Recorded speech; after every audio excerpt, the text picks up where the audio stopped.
today. Hope you are all doing well in the Lord.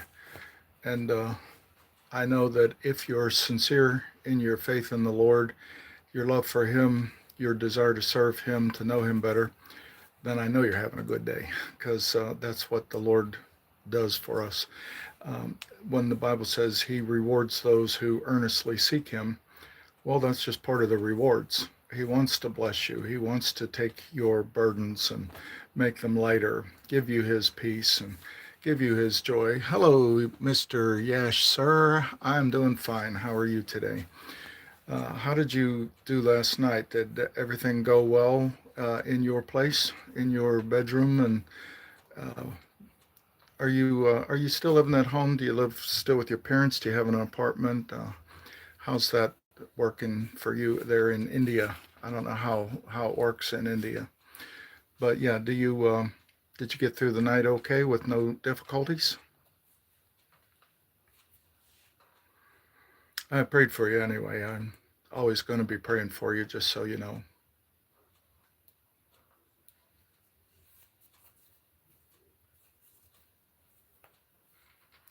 Yeah, everything was fine. That guy did not approach me today, and I was just fine. Wonderful. Was he there? Was he at the gym, or was he just not there?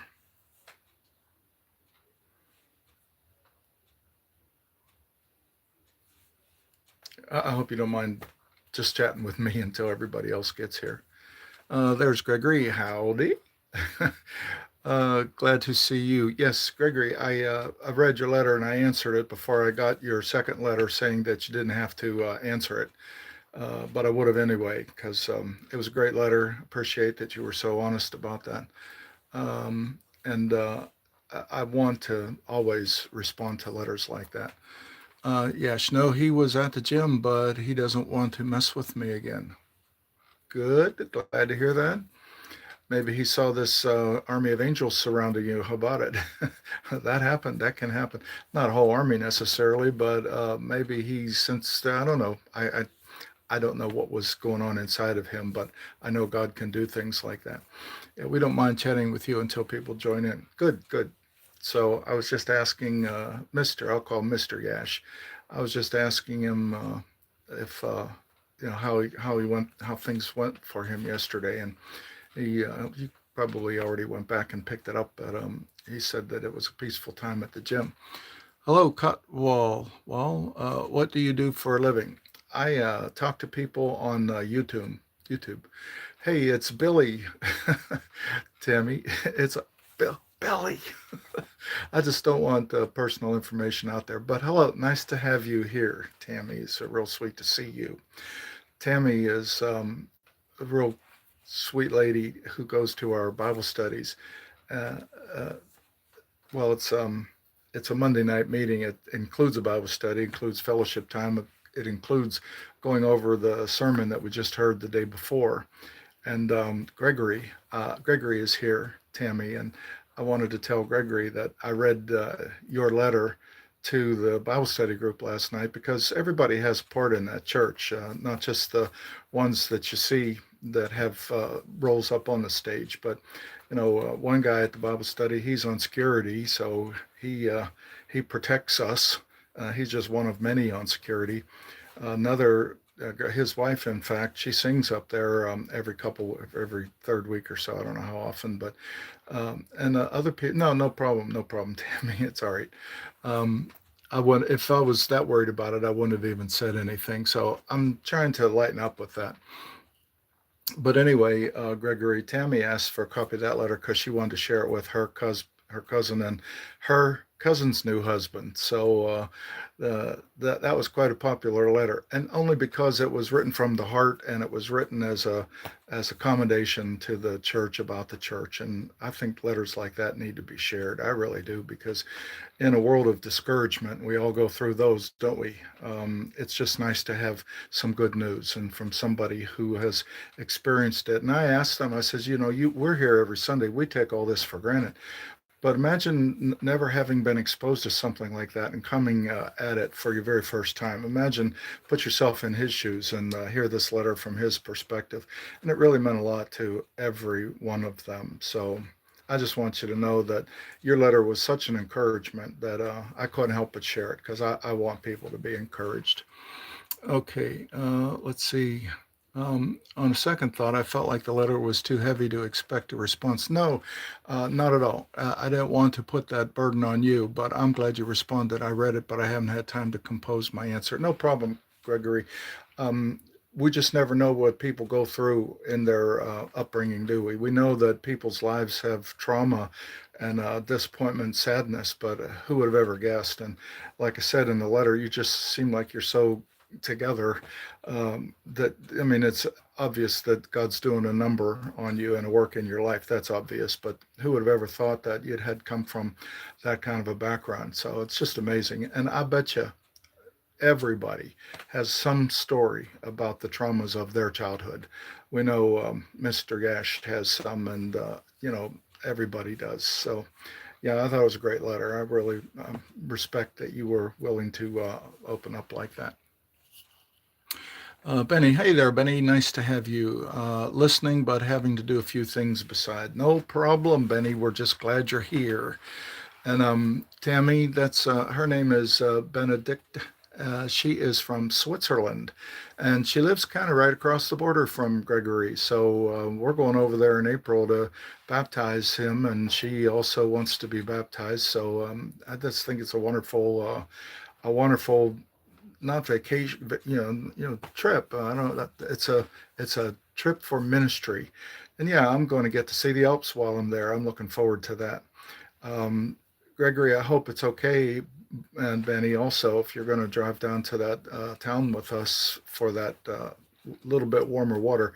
But I called Daniel and invited him to come too. I hope that's okay because Daniel sent a real sweet letter today as well, just about he said, who would have thought a year ago I was an atheist without purpose, without direction, without character, without anything. And here 1 year later, I've already God. I already believe that there's a God, and I already believe that it's through Jesus that I was introduced to this God, and it's just real nice. You just get these letters out of nowhere. So I also shared that letter with the people that go to the Bible study group that were there last night, and Fitz and Mark. I just want people to know that their efforts make a difference in people's lives.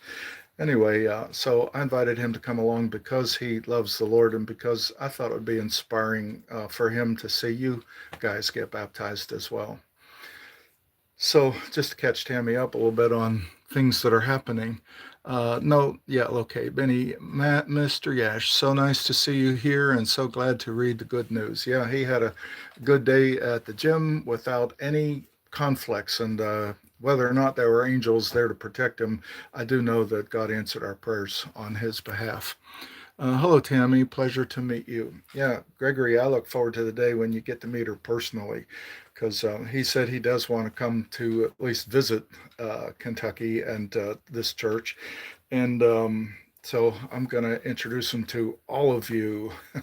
And Monday night, hopefully, we'll be having our Bible study still in April. I know it's 10 weeks. This is January, and then there's a few weeks off, so maybe we'll have started up again by that time. But yeah, so anyway, we're all making plans. Gregory, I loved your letter. So nice to meet you. Thank you for saying that, Tammy. He's a super nice guy, just like you're a super nice gal. So you guys should already feel like you know each other, right? I'm glad, but I was simply being honest about the experience. Yeah, and it was a heart wrencher. It really touched a lot of hearts. So, again, we thank you for sharing that. Name a car for an edit.